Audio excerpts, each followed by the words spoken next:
Last time on Dragon Ball Z, the situation had gone complete lemony snickets, as a series of unfortunate events set in motion by our heroes led to Cell reaching his perfect, ultimate form. Spurred on by the sorrow of losing his mechanical matriarch, Big Krill charged in on the newly transformed Cell with all the energy in his body, dealing a barrage of attacks from every single angle.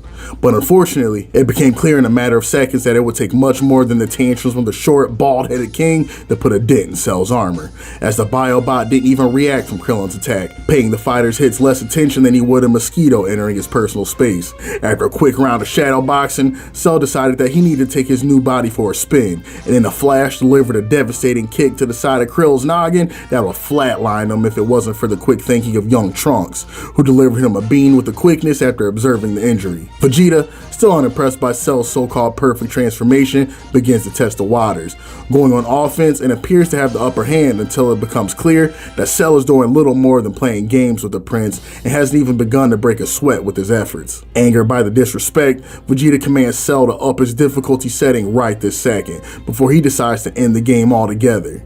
With a conceited laugh, Cell agrees and in an instant appears behind the prince, startling him with his speed. Instinctively, Vegeta throws a kick that lands squarely to the side of Cell's head, but something isn't right.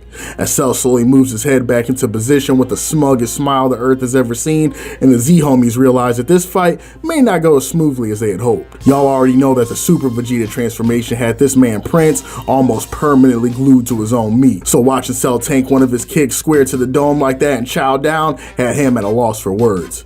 And Cell was absolutely eating that reaction up, boy, looking at this man square in his eyes and activating his roast protocol immediately. Oh, this transformation, what's it called? Super Vegeta, right? But what I need to know is what happened to that energy from before. We're real quiet in these streets for some reason now. I got a whole different Vegeta in front of me from the one that was beating my ashy lips just one transformation ago. Big Krill and Trunks continue to watch from the sidelines, with Krillin begging Trunks to do something, anything but watch his pops get cooked alive in there without lifting a finger. Look, bro, you already know I don't even like your pops for real, but if that was my old man in there and I was watching him get cooked up like this, all I'ma say is it couldn't be me. Trunks is well aware of how bad his dad is getting his ass beaten to quote retweets, but he still tells him that now it's not the time. Informing Krillin that he sees his dad getting cooked in there too, but he doesn't understand that helping him right now would be a worse shame than getting zeroed out by Cell right then and there. The prince continues to stand stunned, so Cell decides to help him out by delivering a kick of his own this time. Unlike Vegeta's though, Cell's roundhouse sends this man flying through about 8 canyon walls as he's forced to watch Cell on his absolute worst behavior, grinning from cheek to cheek, stanced up like a madman after giving Vegeta a quick glimpse at the differences in their power. Krillin once again starts popping off in Trunks' ear, telling him that he knows about his dad's pride or whatever, but if he doesn't tag his old man in within the next few seconds, he ain't gonna have an old man to be embarrassed in the first place. This is when Trunks gives his take on Vegeta, and it's one of those little anime-only additions that I feel adds something worthwhile to the series. Trunks tells Charles Barkley that Vegeta's pride is the very thing that makes him a warrior. It's essential to who he is, and if you take that away, you disrespect a fundamental part of who he is. On the outside, a lot of folks see it as ego and arrogance, and while Pops definitely does love to glaze himself every now and then, deep down there's something noble about that pride that he and his mom see that so many other folks seem to miss.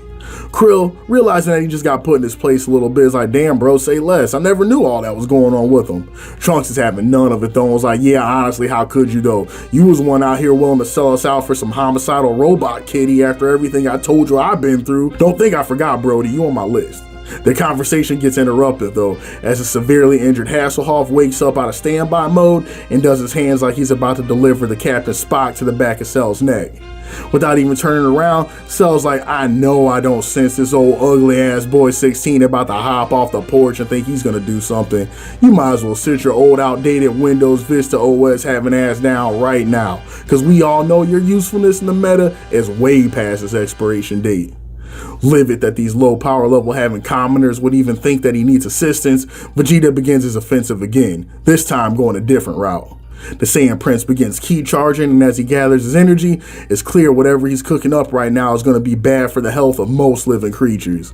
As Big Krill watches, he looks over at Trunks and is like, man, if you done riding that man's meat finally, can we please find shelter somewhere? Because your pop finally lost it and is going to no joke nuke this whole planet if he fires off whatever he's planning right now. Vegeta does his best to yell over to Cell over the sound of the land being destroyed and the local wildlife being killed off, telling him that if he's really that guy now, then It should be no problem to take a little ki blast like this head on, right? Cell in his cold heart, believing that he truly has absolutely zero to worry about from Vegeta, stands 10 toes down, smiling against the Category 5 Hurricane the Saiyan is summoning. But he truly has the best and the worst traits of everyone's DNA. You can make Cell do just about anything if you claim Buddy is soft beforehand. Now having the android right where he wants him, Vegeta fires off the attack, crying out Biden Blast as the attack races forward at light speed, aimed directly at his target. If Cell had trousers, them bad boys will be smelling real crazy right now, as the android is lost for a moment in a cloud of smoke, and when he reappears, it's missing half his body like he got feasted on by a chain chomp from Mario. The Z homies look on in horror as Cell stands there, half the man he used to be, crying out in pain. Vegeta starts to dig in his pockets for that list of android roasts he wrote down, when after a short pause, all they hear is psych as Cell's missing body parts reappear in a flash. This dude Cell really is a menace, bruh. Dude was going full out with the theatrics, coughing up blood from the mouth, pretending he can't form full sentences anymore, the whole nine. Then, when he peeps the fighters at the apex of their sense of relief, and when they think everything's sweet from here on out, he regenerates when it hurts the most and starts laughing maniacally, knowing that he just ruined their day in the worst possible way. This is 1000% those Frieza genetics. Both these fellas just love a good tragedy, and it's all the sweeter when it's at somebody else's expense. Feeling that it's about time to get back to work, Cell begins a slow trot towards Vegeta, who is in absolute shambles at this point. And this is how you know Buddy's extra desperate, because as Cell begins walking towards him, the man hits the panic button and fires off a continuous energy wave volley, leaving the entire battlefield covered in dust. Oh shit. Here we go again. In just a second though, all you see is a Cell jump scare as his head pops into smoke straight out of The Shining, and he punches Vegeta square in the nose and has his ass dragging across the wasteland floor for daring to use such a sorry ass technique against him. Cell's attack continues, disrespectfully kicking the prince into the air, and the finishing touch getting on his Macho Man Randy Savage timing and delivering an elbow drop from the top rope, leaving that man with tears in his eyes as he goes hurtling towards the ground and crashes into the earth, leaving a cute little Vegeta-sized gingerbread cutout as he powers down and decides to nap for a little bit. Without skipping a beat, Krill looks over at Trunks and is like, alright big dog, this the moment you've been waiting for, ain't it? Your pops is out there sleeping on a stretcher, so now it's prime time for you to get active.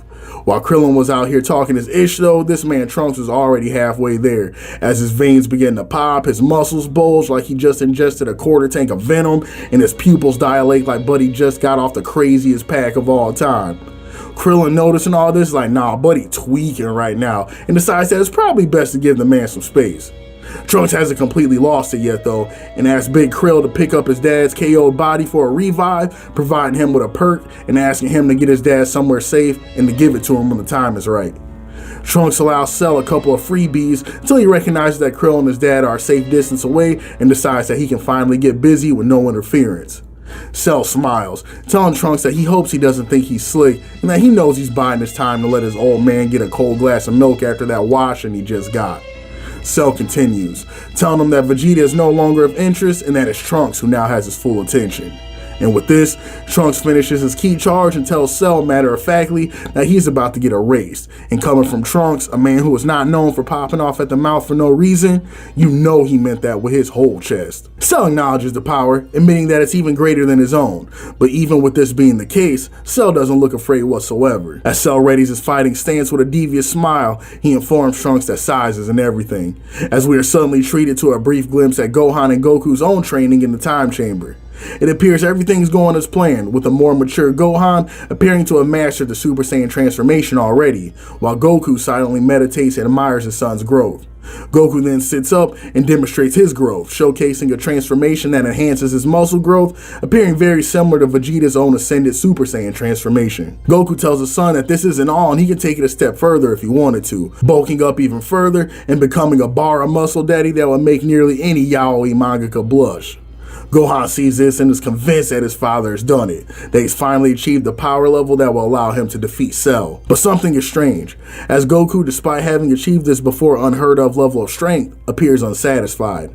After a brief moment in this form, he tells Gohan bluntly that this form is not the way to beat Cell. While it increases his muscle mass and brute strength, he is far too slow to catch up with someone with the speed of Cell, and it will ultimately be a liability.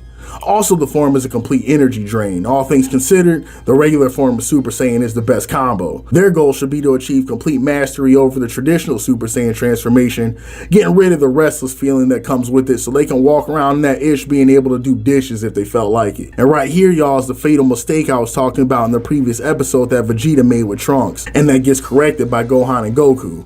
Vegeta was so bound and determined to get results all by his lonely that he kept his son in the dark on his progress. Vegeta knew that that bulky ass Broly light transformation was heavily flawed, likely noticing the same weaknesses in it that the clown did, so he didn't even bother to bust it out in his fight with Perfect Green. But because he kept himself so isolated from his son, Trunks didn't know all that. So this man inadvertently set his boy up for potentially the worst ass beating of his life, all because he was too proud to cooperate with anyone else and saw the whole world, including his own boy, as the competition. If Vegeta had gone in the chamber without all those insecurities and worked with his son, the progress they could have made together would have been absolutely wild. But instead, what we get is Vegeta out here with a busted back and Trunks over here looking like SpongeBob with the inflatable muscles, getting embarrassed by Perfect Green because his pops wouldn't talk to him like a normal human being. You truly hate to see it.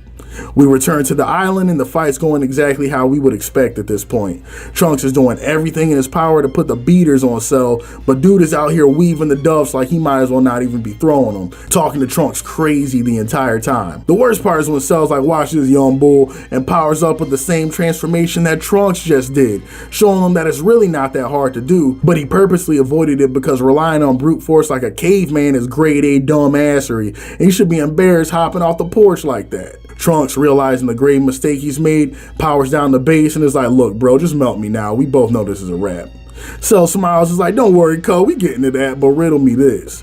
You and Vegeta had no hands 24 hours ago, and while y'all still don't, I gotta admit y'all way nicer than before, so what happened? Trunks refuses to answer, determined to stand on business whether he gets folded or not. Cell continues like, alright my brother, if you don't want to answer that one, then tell me this. If I gave you more time, would you be able to shut me up then? Trunks then begins to stare at Cell, telling him that he's bugging and he just wants to know what type of timing he's on now. Cell's not done though, and asks Trunks where that boy Goku at that they all been glazing up. If he's really the one, why ain't he out here in the trenches too while his whole crew's getting folded up like an omelette du fromage? Trunks, getting real sick of the disrespect, tells him that there's one thing he ain't gotta worry about, is Goku coming to throw hands. Homie will be getting out the pen any day now, and when he does, you're getting flagged. Cell hears this and is like, good answer, young blood, and slowly begins lowering his hand from nuking position. As Trunks stands confused, wondering why he's still alive, Cell smiles and tells him that he'll be holding a tournament. Cell tells Trunks that back in the day, there was a tournament titled The Strongest Under the Heavens, and he intends to bring that old tradition back to life. He's going to give Trunks and the rest of his ragamuffin crew time to get sturdy and to bring their asses back to the ring for the throwdown of a lifetime. And if for any reason they refuse, he will not hesitate to blow this entire rock up faster than they can say, Goku, please help. Trunks, unable to comprehend what is even happening right now, could only let out a pitiful, but why though? At which Cell is more than happy to respond. Cell tells Trunks that maybe he's just looking to have a little fun.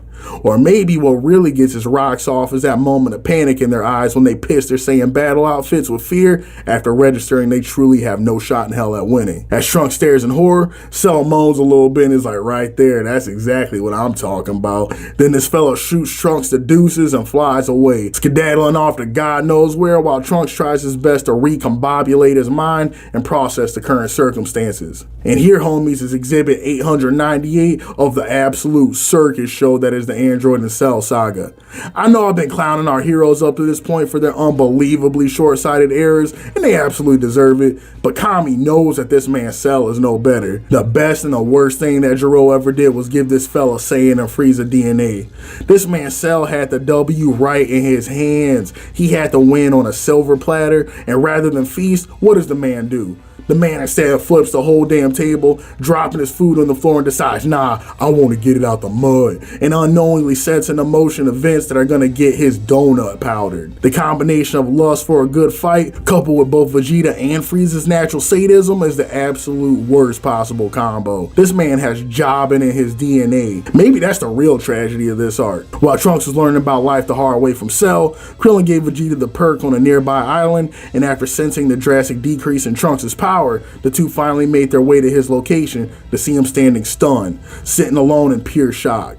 From here, Trunks gets the crew up to speed, informing them of Cell's tournament idea and how he was spared strictly for Cell's entertainment. Vegeta picks up on the fact that they're being toyed with and declares that the rest of them need not do anything. All he needs is one more day in the chamber to polish up and the rest is history. This man learned nothing from this experience, y'all. Went through all this and came out with negative character development. How you even do that? While everyone's Rochambeauing for their turn in the chamber, Hasselhoff rolls up, half his head missing, holding his left arm, letting you know his battery's low. Talking about, I'm in too. 16 must have forgot where Trunks is from, because after hearing him pipe up, future homie is like, nah, we all the way good on that, my guy. You think we forgot about the type of time y'all androids is on just cause Cell popped up? Sorry, pal. You lucky I don't nuke you right now if we gonna be all the way honest. Krillin, ever the android apologist, is like, oh, don't be like that, little bro. 16 here's one of the good ones, and don't we need all the help we can get? Trunks silently battles his intrusive thoughts about turning Big Krill's neck 180 degrees right in this moment as a Z homies prepare for the fight of their lives. The Cell games begin in 10 days and is guaranteed to be a moment to remember. Y'all, the time is here and the countdown to the Cell games begins. While the anticipation for Gohan and Goku's results after their work in the time chamber is definitely up there, what I'm really waiting for is the introduction of the true star of the show, none other than Earth's mightiest hero, Hercule Satan. Tune in next time, y'all, as Cell begins prep work so the games can begin and Goku and Gohan emerge from the time chamber. Will their results be enough to stop the perfect warrior, or is all this just a brief sideshow for the Earth's inevitable end? Be easy, y'all, and I'll talk to you again in the next video.